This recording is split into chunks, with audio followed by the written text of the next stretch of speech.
오늘 우리가 읽은 열왕기하 20장 말씀을 보면 2절 말씀에 히스기야가 낯을 벽으로 향하고 여호와께 기도했다 하는 이런 표현이 나타납니다. 언제라도 누구라도 얼굴을 다른 데 쳐다보지 않고 벽면을 쳐다보고 기도할 수 있겠죠. 근데 왜 굳이 이런 표현이 성경 여러 곳에서 나타나는 것이 아니라 지금 이곳에서 이렇게 나타나는데 왜 하필이면 얼굴을 벽을 쳐다보면서 하나님 앞에 기도했을까? 지금 히스기야가 처해 있는 상황을 보면 1절 말씀에 히스기야가 병들어서 죽게 되었다 합니다. 앞서 우리가 살펴봤었던 19장 4절로 한번 거슬러 가서 볼까요? 19장 4절. 이게 히스기야 왕이 자기의 신하들을 이사야 선지자에게 보내서 부탁하는 내용이죠. 4절. 랍사게가 그의 주 아수르 왕의 보냄을 받고 와서 살아계신 하나님을 비방하였으니 당신의 하나님 여호와께서 혹시 그의 말을 들으셨을지라. 당신의 하나님 여호와께서 그 들으신 말 때문에 꾸짖으실 듯하니. 자, 그다음 뭐라 그럽니까? 당신은 이 남아있는 자들을 위하여 기도하소서 하더이다 하니라. 이 말은 뭡니까? 히스기야 왕이 이사야 선지자에게 우리를 위해서 기도해 주십시오 하는 거죠. 자, 이 왕이 누구라도 우리도 우리의 삶에 힘들고 어려운 일이 있으면 다른 이들에게, 우리 신앙의 동료, 동역자들에게 또 혹은 목회자에게 기도해 주십시오 이렇게 부탁할 수 있지 않아요. 지금 히스기야가 그런 삶을 살아왔던 거죠. 그런데 오늘 우리가 읽은 20장 1절을 보면 네가 이 병으로 인해서 죽는다 하는 얘기를 누구를 통해서 들었습니까? 이사야 선지자를 통해서 들었죠. 그러니 이건 이사야 선지자가 아닌 다른 엉뚱한 사람이 와서, 예컨대 고대에도 어쨌든 의료진은 있었을 거 아닙니까? 의사가 내 의술로는 도저히 못 고칩니다. 아마 이제 돌아가실 것 같으니 주의를 정리하고 준비를 하시는 게 좋겠습니다. 이러면 이사야 선지자에게 또 보내서 나를 위해서 기도해달라 이럴 수 있었을 거 아닙니까? 또 예를 들어 어떤 의료진이나 다른 우상의 선지자가 아닌 아수르의 군사들이 지난 19장에서 그러했듯이 반란을 일으키는 어떤 신하이거나 또 외적의 침입자들이 너는 곧 죽을 것이다 이렇게 조롱하거나 저주를 퍼부을 수도 있겠죠. 그런 경우에도 선지자에게 나를 위해서 기도해달라 이렇게 말할 수 있을 거예요. 그런데 지금의 상황은 어떻습니까? 선지자가 와서 네가 죽을 것이다 라고 이야기를 하니 도대체 누구 앞에 이 부탁을 해야 됩니까? 그런 상황이죠. 또 지금 히스기야가 살아온 지금 생애가 어떠했는가? 만약 히스기야가 정말 누구 못지않게 아합 왕이나 그런 왕들처럼 죄를 많이 지어서 선지자가 와서 너 하나님 앞에 똑바로 못 살았으니 너 이제 죽을 것이다 이렇게 얘기를 했다면, 그러면 경우에 따라서 어떤 왕들은 자기의 죄를 깨닫고 하나님 앞에 회개하고 하나님께서 불쌍히 여겨주시기를 그렇게 간구해서 하나님의 용서하심을 받은 왕도 있었잖아요. 자, 그런데 히스기야는 지금까지 어떻게 살아왔습니까? 히스기야에게도 잘못이야 왜 없겠습니까마는 그래도 히스기야가 제법 하나님 앞에 잘 살았잖아요. 자, 18장으로 한번 거슬러 가서 볼까요? 18장 3절 말씀을 우리 성도님들이 한번 읽어봐 주시기 바랍니다. 18장 3절입니다. 읽어주세요. 시작.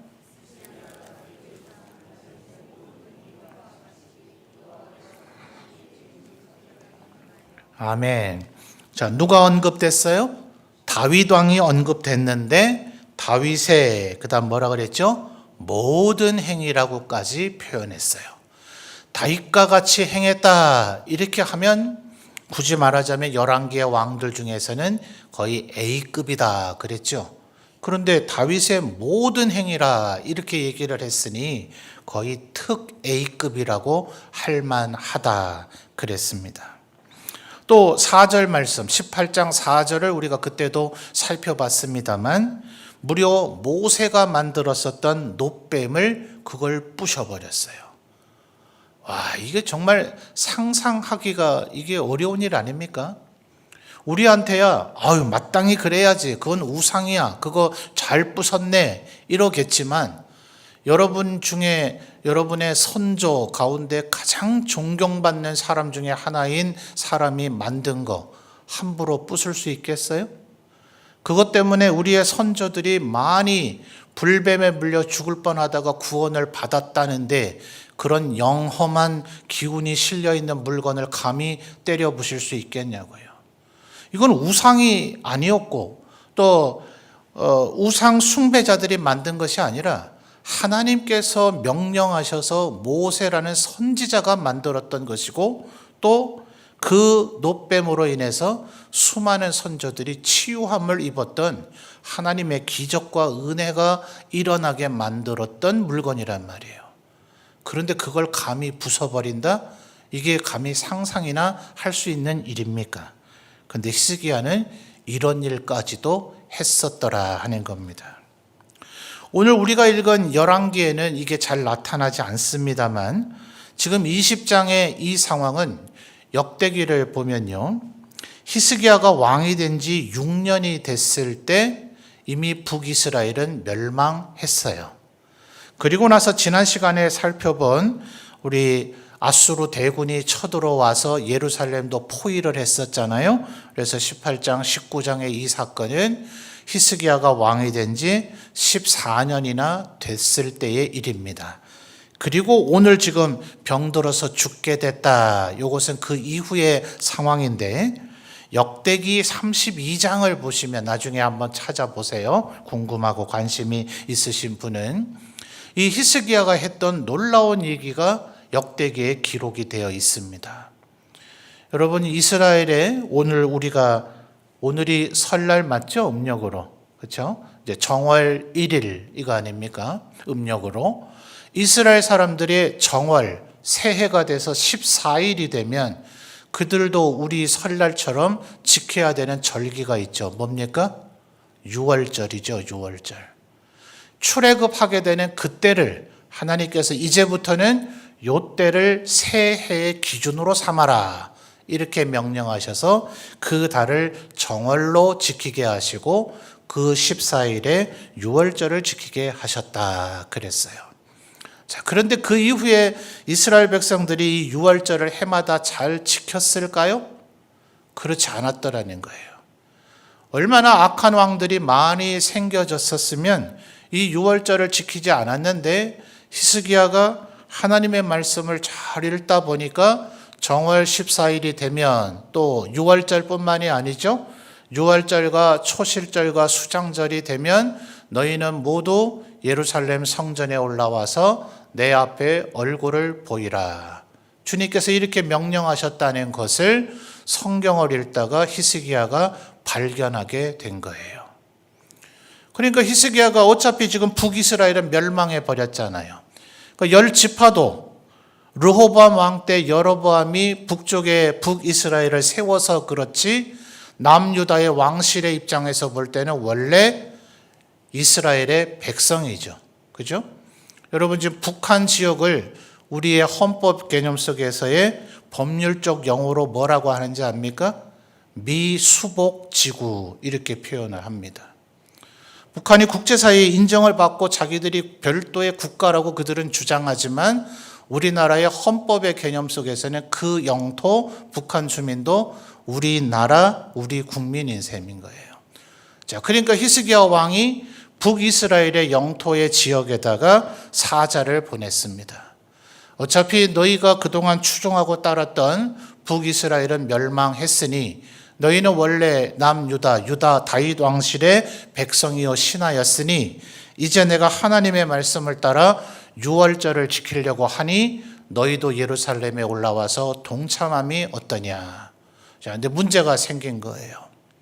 전부 다 예루살렘 가까이에 있으면은 그 연락을 받고 마음에 동한 사람이 빨리 와서 참여할 수가 있었을 텐데 날짜가 너무나 촉박해서 도무지 그 날짜에 도착할래야 도착할 수가 없는 겁니다.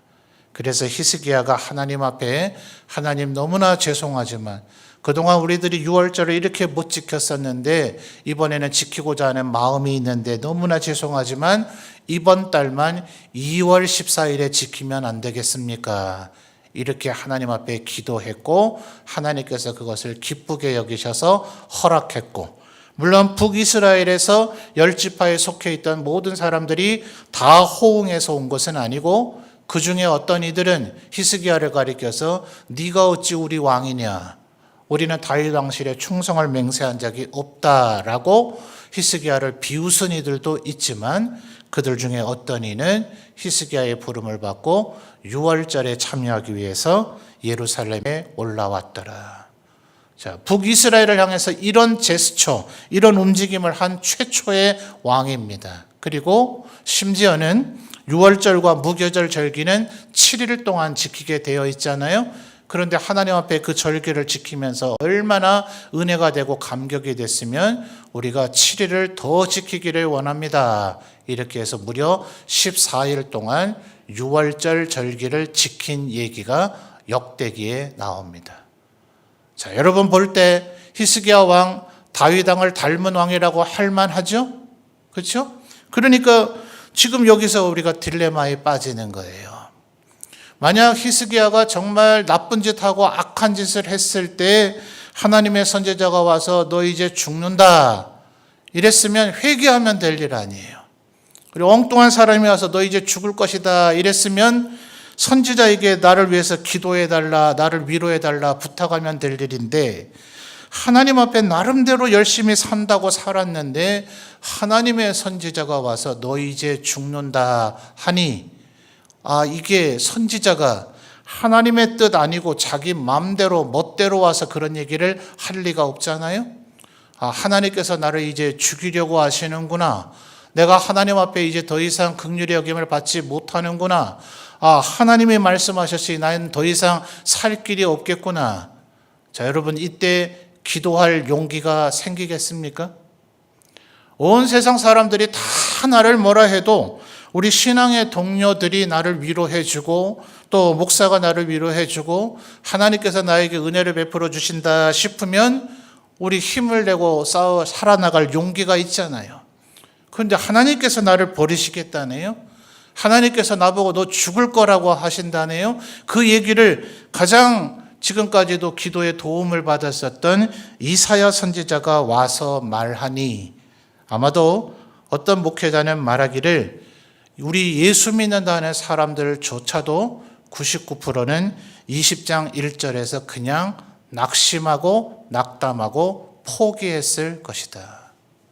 그렇죠? 생각해 보니 정말 그렇겠죠? 우리가 딴 데서 막 고난을 당하고 딴 데서 핍박을 당하면 그래도 우리가 울면서 아버지 하나님 앞에 나올 수가 있잖아요. 그리고 나름대로 우리가 잘못을 했다 싶으면 하나님께서 그걸 지적하시면 회개하고 다시 한번 열심을 내보겠다 할 수 있잖아요. 그런데 하나님 앞에 나름 열심히 살았고 한데 하나님께서 선지자를 보내서 너 이제 죽는다 얘기하시면 도대체 누구에게 호소해야 합니까? 그래서 20절에 히스기야가 어떻게 했다고요? 낯을 벽으로 향하고 정말 다른 데 바라볼 데가 없는 거죠.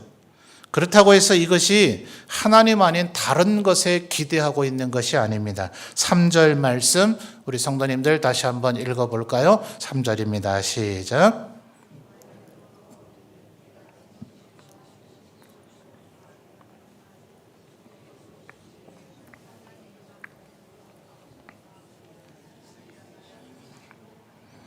아멘.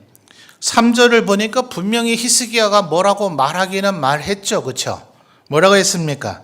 내가 진실과 전심으로 주 앞에 행하며 주께서 보시기에 선하게 행한 것을 기억하옵소서 라고 분명히 기도하기는 했는데, 제가 지금 다시 읽어드린 것처럼 이렇게 또박또박 얘기했을까요? 어떤 이는 말하기를 3절의 초점은 이렇게 기도했다가 아니라 3절 하반절에 심히 통곡했다에 있다는 거예요. 여러분, 정말 뭔가를 말하긴 말해야 돼서 말을 하는데 엉엉 울면서 대성통곡하면서 말해 보셨습니까? 다른 사람이 알아듣습니까? 나는 분명히 뭘 말하긴 말했지만 감정이 너무나 격해져서 펑펑 울면서 흐느끼면서 말을 했기 때문에 다른 사람 아무도 못 알아듣죠. 아마도 히스기야가 지금 그렇게 말했을 것이다. 뭘 그리 또박또박 이야기했겠는가. 그래서 여러분, 3절 하반절에 얘기하는 것처럼 통곡 자체가 기도입니다. 하나님이 뭘 그리 모르시겠어요? 하나님께 뭘 그리 설명할 게 있겠어요? 하나님께 뭘 그리 설득하려고 하겠어요? 그저 우리의 마음 아시는 그분이, 우리의 마음과 심정, 우리의 영혼을 다 아시는 하나님 앞에 통곡함 자체가 기도다. 다른 데 기댈 데가 없잖아요. 내가 나름대로 잘못했다면 회개하면 될 일이고, 다른 놈이 나를 괴롭히면 하나님께 도와달라 하면 될 일인데, 하나님께서 지금 너 이제 그만 살아, 너 이제 죽어 라고 얘기하시니 할 데가 없으니 그저 하나님 앞에 다른 그 어떤 것도 기대할 곳이 없다. 그것이 2절에 낯을 벽으로 향하고 라는 심정의 마음이다 하는 겁니다. 그러니까 굳이 벽 찾아가실 필요 없어요. 굳이 벽을 향해서 얼굴을 마주 대야 되는가, 얼마의 간격을 둔 건가, 코가 벽에 닿을 정도로 벽 앞에 뚫어지도록 앉은 것인가. 아니, 그게 아니고요. 그 어떤 것도 기대하지 않고, 여러분, 우리 하나님 앞에 기도한다고 하면서 우리의 머릿속에 소리내서 기도한다 할지라도 우리의 머릿속에 생각은 그럴 때는 또 얼마나 핑핑 잘 돌아가는지, 복잡하게 하나님 앞에 기도하면서 하나님 생각 안 하고 딴 생각 하지 않습니까? 계산을 막 주판을 튕기고 있지 않아요? 아, 요렇게 하면 될 거야. 하나님 맞죠? 이런 식으로. 딴에는 하나님 앞에 기도한다 하면서 이미 내 머릿속으로 온갖 계획, 온갖 대책, 온갖 방법 생각하고 있지 않더냐 하는 겁니다. 하나님 앞에 그런 기도는 순전하고 온전한 기도로 하나님께서 보시지 않으신다. 낯을 벽으로 향하고 다른 그 어떤 기댈 곳도 없는 거죠.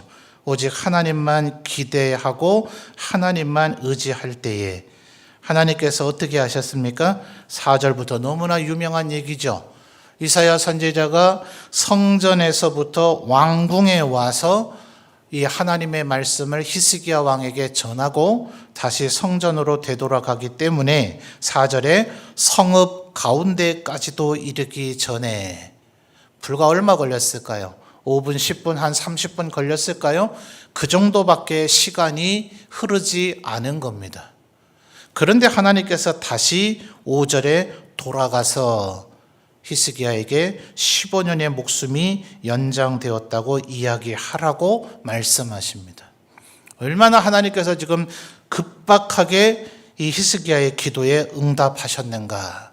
이사야도 대단하지 않습니까? 이사야도 아니할 말로 왕과 선지자의 관계로서 왕 앞에서의 체면이 있을 텐데, 하나님 최소한 하루라도 좀 지나고 얘기를 하시든지, 2, 3일 지나고 나서 네가 그래도 예컨대 다윗 왕이 밧세바와 범죄하고 나서 태어난 첫 번째 아이를 위해서도 7일 동안 다윗 왕이 금식하고 밤을 새우며 기도했다 했잖아요. 그 정도의 시간은 좀 지나고 나서 하신 말씀을 변경하시든지 해야 되지요. 지금 불과 30분, 1시간도 지나지 않았는데 다시 정반대로 무려 15년을 더 살게 한다 하시니 이 선지자인 제 체면은 뭐가 됩니까? 이사야도 이렇게 말할 법도 한데 이사야는 군소리하지 아니하고 다시 뒤돌아서서 변경된 하나님의 말씀을 전하더라. 여러분, 하나님의 뜻이 바뀝니까? 안 바뀝니까? 바뀝니다. 성경에 두 가지 개념이 나오고 있음을 혼동하면 안 돼요. 하나님은 절대로 안 변하십니다. 어떤 면에서 안 변하실까요?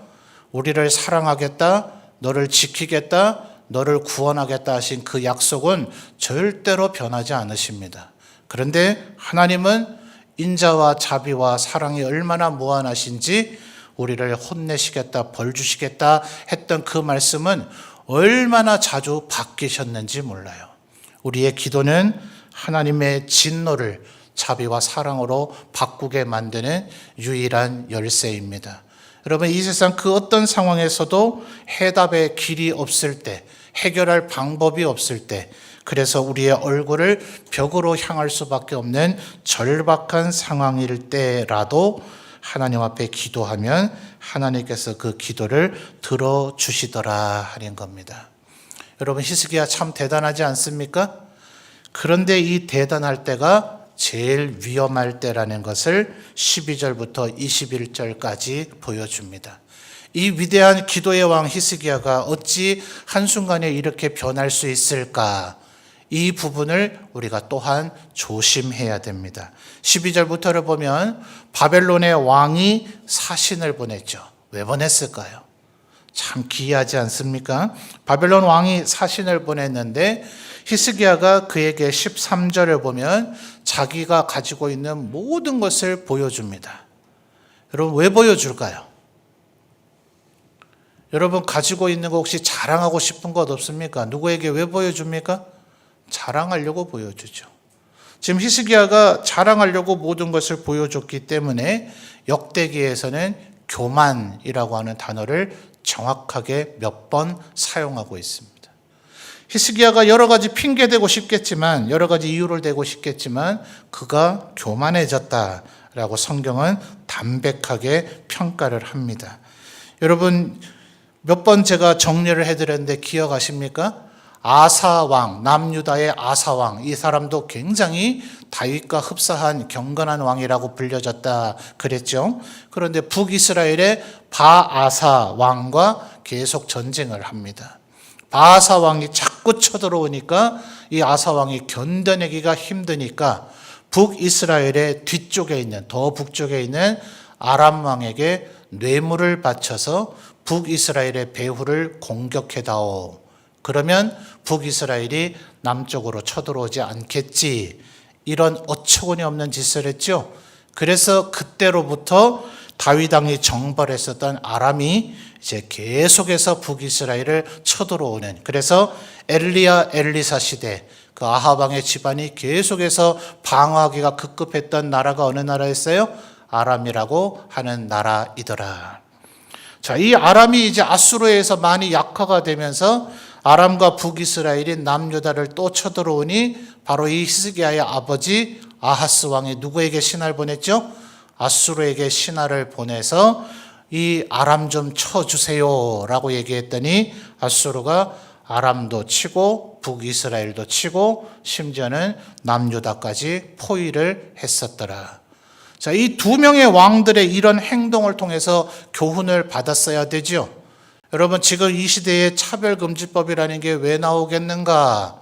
다 우리 기독교가 뿌린 씨를 우리가 거두고 있는 거예요. 구교 로마 캐톨릭과 우리 신교가 계속해서 싸워서 서로를 이단이라고 계속 30년 동안 전쟁을 치르면서 종교개혁기에 싸우니 여러분, 어느 나라가 종교의 자유를 표방합니까? 각 나라마다 종교가 있는데 자기 종교만이 유일한 종교이고 자기 민족이 숭배하는 우상이 진짜 신이고 나머지는 가짜 신이라고 하는데 누가 이 종교도 좋다 저 종교도 좋다라는 개념을 이 인간사에 누가 만들었겠어요? 기독교인들이 신교와 구교가 실컷 싸우다가 더 이상 신교와 구교의 개념의 차이 때문에 서로를 죽이지 말자, 여기에서 근대 헌법에 종교 자유라는 개념이 도입이 된 겁니다. 결국 지금 이 시대의 역사는 결국 우리 하나님의 백성들이 하나님 말씀에 온전히 순종하지 못해서 뿌린 씨를 우리가 다시 거둬들이고 있는 거예요. 여러분, 세상 사람들은 어차피 악합니다. 그들에게서 선한 것이 나올 수가 없어요. 썩어진 것에서 어찌 열매가 맺혀질 수 있습니까? 유일하게 이 세상에서 열매를 맺을 것인가 아닌가의 갈림길에 서 있는 것은 우리 하나님의 백성들밖에 없는데, 안타깝게도 남유다의 아사왕, 아하스왕, 그리고 히스기야의 이런 어처구니 없는 실수들이 결국 이 민족을 멸망의 길로 만들더라 하는 겁니다. 그래서 17절 18절에 뭐라 그랬어요? 네가 바벨론에게 그토록 자랑을 하니 네가 보여준 모든 것이 바벨론으로 옮겨지게 될 것이다.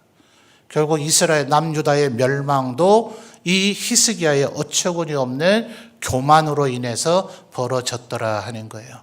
먼 나라니까 무슨 상관이 있으랴 싶어서 보여준 거예요. 먼 나라일수록 그래도 안 되죠. 그 먼 나라가 쳐들어올 것이라는 생각을 왜 못합니까? 그래서 자기의 교만스럽게 모든 것을 보여주니 하나님께서 그 모든 것이 옮겨지게 될 것이다 라고 얘기했는데, 지금까지 우리는 1절에서 11절까지 너무나 감동적인 낯을 벽으로 향해서 기도하는 히스기야의 모습을 봤잖아요. 그런데 19절을 보면 정반대의 어처구니 없는 표현이 나타납니다. 19절 우리 성도님들이 다시 한번 마지막으로 읽어볼까요? 시작.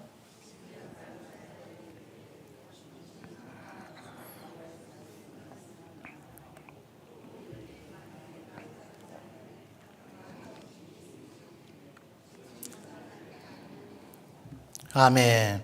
참 묘한 표현이죠. 번역이 조금 저는 마음에 들지 않아요. 다행인 것은 지금 이 시대는 영어 성경도 십수종으로 번역본들이 다 있어요.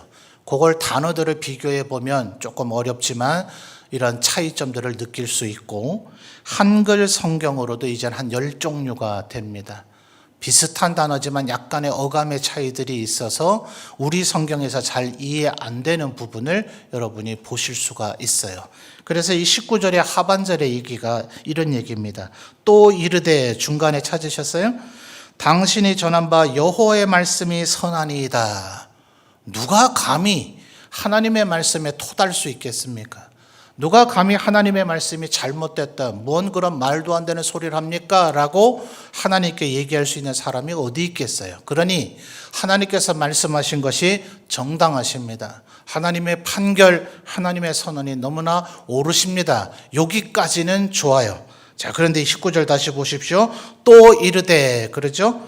만일 내가 사는 날 동안에 태평과 진실이 있을진데 어찌 선하지 아니하리요. 어쨌든 내가 살아있는 동안에는 그런 일이 일어나지는 않는다는 얘기군요. 이러고 있더라는 거예요. 이 지금 얼마나 황당무계한 반응입니까? 여러분, 19절에서 또 어떤 표현이 나왔었으면 좋았을까요? 히스기야가 낯을 벽으로 향하여 하나님, 제가 잘못했나이다. 저의 교만을 벌하시고 이 민족과 우리 후손들을 보호하옵소서 이랬어야죠. 내 때에 망하지 않으면 됩니다 이러고 있는 거예요. 18절에 왜냐하면 왕의 몸에서 날 아들 중에서 사로잡혀 바벨론 왕궁의 환관이 되리라. 이 아들은 바로 히스기야의 아들을 얘기하는 건 아닙니다. 그 후대가 모두 다 아들이라 표현한다 그랬죠. 이스라엘에서는 아들도 손자도 증손자도 고손자도 전부 다 내 아들이다 이렇게 표현한단 말이죠. 그래서 히스기야의 후손 가운데 결국 바벨론에게 멸망하게 될 것이다 했는데, 이때 또다시 하나님 앞에 기도했어야죠. 여러분 기억하십시오. 내가 옛날에 기도 좀 했었지라는 추억 뜯어먹고 사시면 안 됩니다. 내가 그동안 수십 년 동안 기도해서 하나님의 은혜를 누렸더라도 오늘 하나님 앞에 교만하면, 오늘 하나님 앞에 기도하지 않으면 더 이상 하나님 앞에 우리가 긍휼과 은혜를 누릴 이유가 없는 겁니다. 오늘 하나님 앞에 꿇어 엎드리고 하나님의 자비를 구하는 것, 그것이 믿음 있는 사람의 마땅한 삶의 자세이다. 그래서 오늘도 낯을 벽으로 향하시는 우리 모든 성도들이 되시기를 주님의 이름으로 축원합니다.